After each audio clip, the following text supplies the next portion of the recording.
বিগত সরকারের আমলে সাধারণ মানুষের কথা না বলে দলীয় বয়ান দিয়ে স্বার্থ হাসিলের পায়তারা করেন অনেক জনপ্রিয় শিল্পী। এমনকি বিভিন্ন শিল্পী গোষ্ঠীর আন্দোলনকে দমন করতে ব্যবহার করতেন জামাত রাজাকার ট্যাগ। বিকেলে শিল্পকলা একাডেমিতে বাংলাদেশ উদীচী শিল্পী গোষ্ঠী আয়োজিত এক মুক্ত সংলাপে এমন মন্তব্য করেন বক্তারা। আমরা তো শুনিই নাই, আমরা তো তাদেরকে আলাদা করে জামাত শিবির বলে ওই দাড়ি টুপি মানেই সে আমার থেকে দূরে, সে আমার মতো না।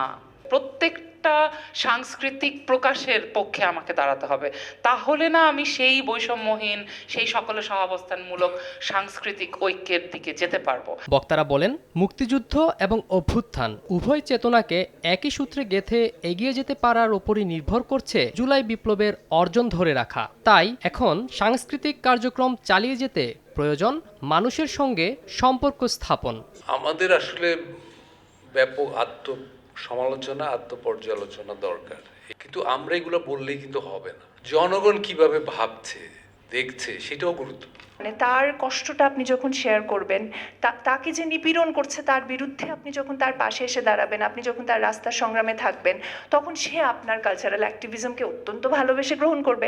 গণ অভ্যুত্থানে সুবিধাভোগীদের শিল্পের জগৎ ছেড়ে আপাতত ব্যক্তিগত জীবনে মনোনিবেশ করারও পরামর্শ দেন বক্তারা। সাখাওয়াত হোসেন শাহ, সময় সংবাদ, ঢাকা।